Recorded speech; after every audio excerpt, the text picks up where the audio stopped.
the largest people group in the country of Uzbekistan.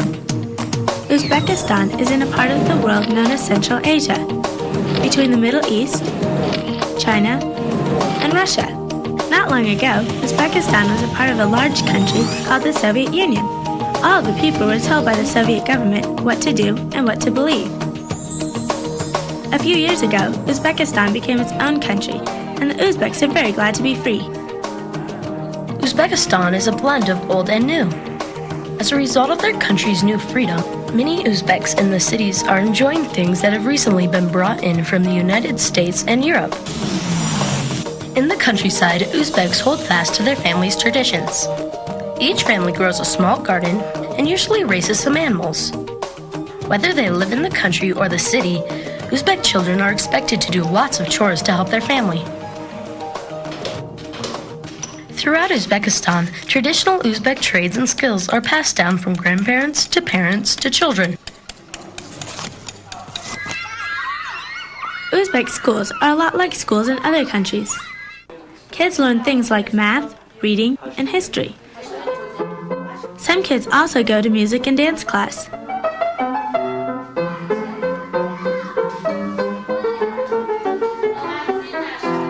Uzbek kids can usually speak 2 different languages. Some even know 3 or 4 languages.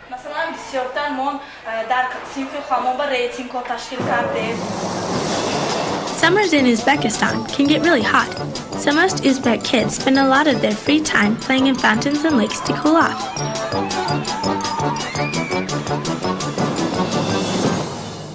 Many Uzbek children really look forward to going to the circus. The performance is always action-packed.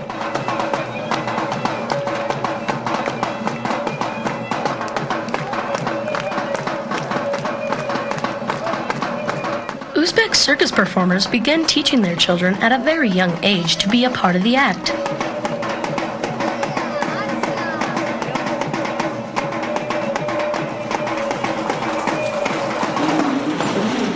Some Uzbek children also perform in cultural shows, which tell interesting stories about their country's history.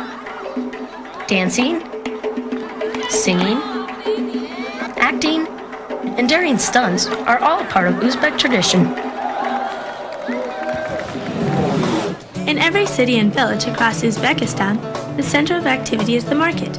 People come here to buy all kinds of things, like sun-ripened tomatoes, hand-woven carpets, golden apricots, brightly colored clothes, fresh cucumbers, flat loaves of bread, and even Uzbek hats. Throughout the market, men cook traditional foods, like a rice and meat dish called ash, and skewers of meat they call shashlik. People often take a break from their shopping to gather with friends for a meal. In nearby bakeries, men are busy making traditional flatbreads and pastries. These are cooked in a clay oven called a tandoor. Bread is a very important part of Uzbek life and is treated with great respect. If it doesn't get eaten, Uzbeks would feed the bread to birds or animals instead of throwing it away. Many Uzbek kids wear clothes like ours, but their parents and grandparents still wear traditional Uzbek clothes. Older girls and women usually wear scarves over their heads, while Uzbek men wear little caps called dopas. For special celebrations, children will dress up in traditional Uzbek clothes. Uzbeks live in neighborhoods called mahallas. Almost everyone in the mahalla knows each other. When a special event happens in one family, the whole neighborhood is invited. Uzbek weddings are a highlight, and celebrations can last up to 3 days. Some children help to announce the arrival of the bride.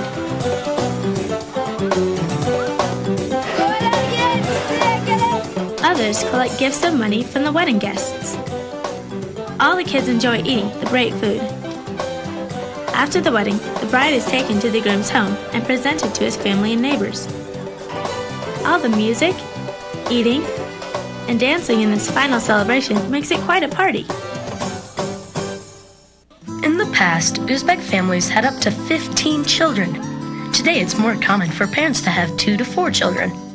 Uzbek kids show great respect for their parents and elders. Grandparents, aunts, uncles, and cousins usually live nearby and visit a lot, so Uzbek homes are often filled with people. When visitors come to an Uzbek home, The family will stop whatever they are doing and prepare tea and lots of treats for their guests. The father ends the meal with a traditional Uzbek blessing.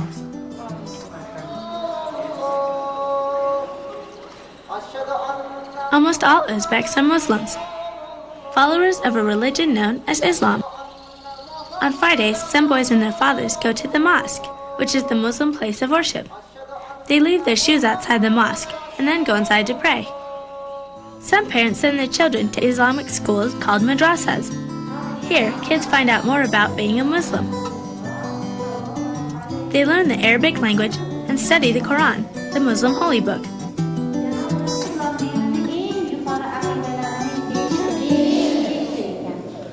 Today, many Uzbeks don't follow traditional Islamic practices, like going to the mosque or reading the Quran. Most Uzbeks believe in evil spirits.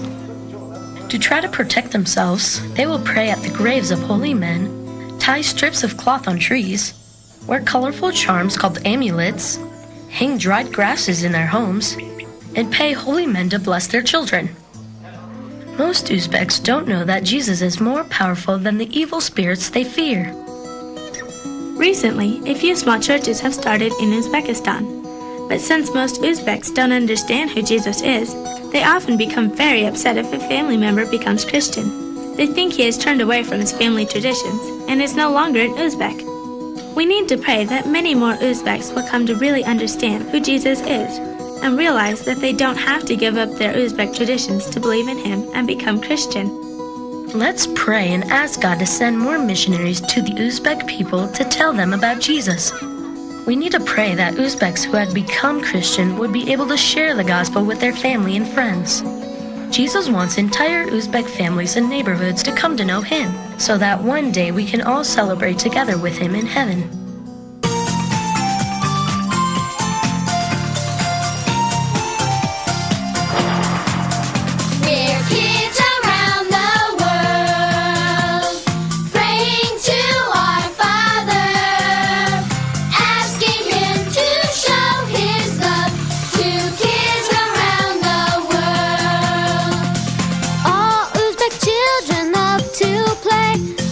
Kids like you and me, but they need to know the God of love.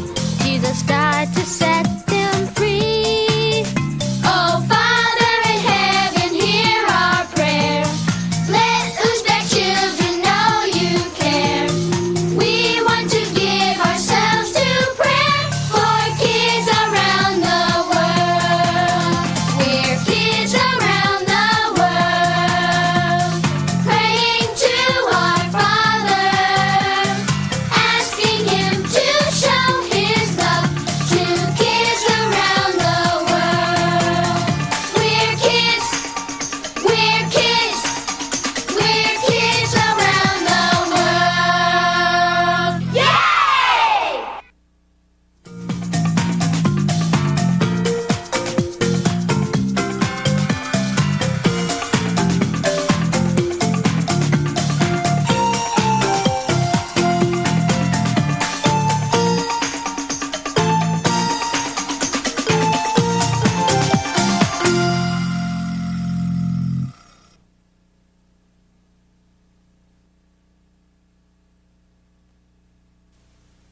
We're providing the following demonstration so that you can teach your children or Sunday school class the hand motions for the Kids Around the World song that you just heard.